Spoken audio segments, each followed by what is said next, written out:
All right, welcome back to the channel. It's your boy Fanon, and in this video, we're going to talk about Gervonta Tank Davis, who has his fight coming up next weekend against Hector Garcia, being unnecessarily attacked by ESPN, and man, for no good reason whatsoever. And I think some of the most shameless reporting that I have seen in a while.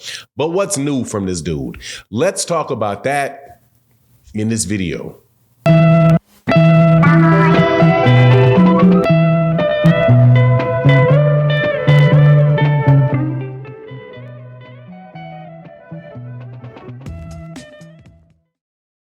All right, welcome back to the channel. It's your boy Fanon, and in this video, we are going to be in the 135-pound division, where we have one of the best fighters in boxing that is going to be fighting next weekend, January 7th, and that is Gervonta Tank Davis, who will be defending his 135-pound title against Hector Garcia in a fight that should be a very, very good fight, could be a competitive fight, because Hector Garcia is really the real deal. However, ESPN, for some reason, decides after everything has been settled regarding a risk to that fight taking place, decides for some reason to put out a hit piece on Gervonta Davis, which is absolutely positively unfair to the guy. But before I get into that, let me welcome you back to the channel. If you are new to the channel, please accept my invitation to hit that subscribe button, hit the bell icon so you can be notified when we release more videos. Also, if you are a longtime subscriber and supporter to the channel, thank you so much for your continued support in the super chats and the cash apps. They really do help the channel continue to go and move.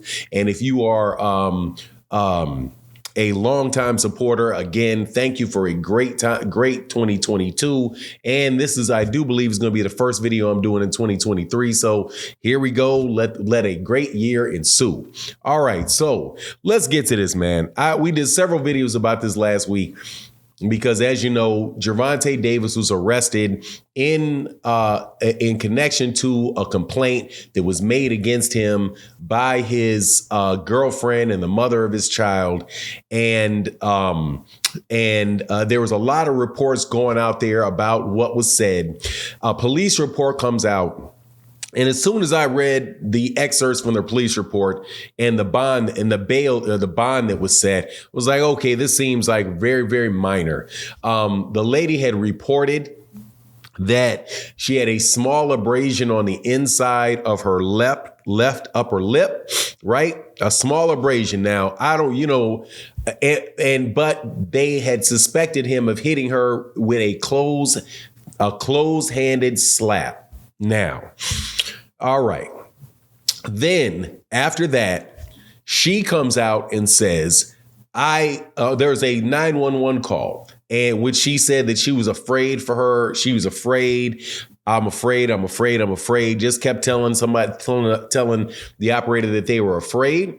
Now, did not, however, ever in that call say that Gervonta Davis actually hit her or did anything to her. So when I listened to the call, I was like, okay. She's worried, but she never said he did anything. Now, fast forward to like a day later, Gervonta Davis comes out and says that he didn't lay hands on anybody. His girlfriend comes out and writes something and says, we are both at fault for the argument that we had.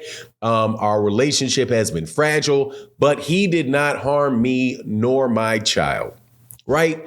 And clarifies that the tone that she took in those calls were not justified, and it didn't reflect what was really going on at the time. Pretty much, she was frantic. She overreacted, and and so she just, and her boyfriend, Gervonta Davis, decided to go to counseling, right? So nothing, right? Something that is much ado about nothing. According to Gervonta Davis, according to her, even when you listen to the tape, she doesn't accuse him of doing anything. She has a small abrasion in the upper corner of her lip, which she now says did not come from Gervonta Davis, right? So you would think everybody that was doing all that talking would just eat their crow and keep it pushing. But no, not Mike Coppinger. Mike Coppinger does one of the sleaziest news pieces that I have had the misfortune of reading, where after this is all said and done, he comes out and puts out a timeline of Gervonta Davis's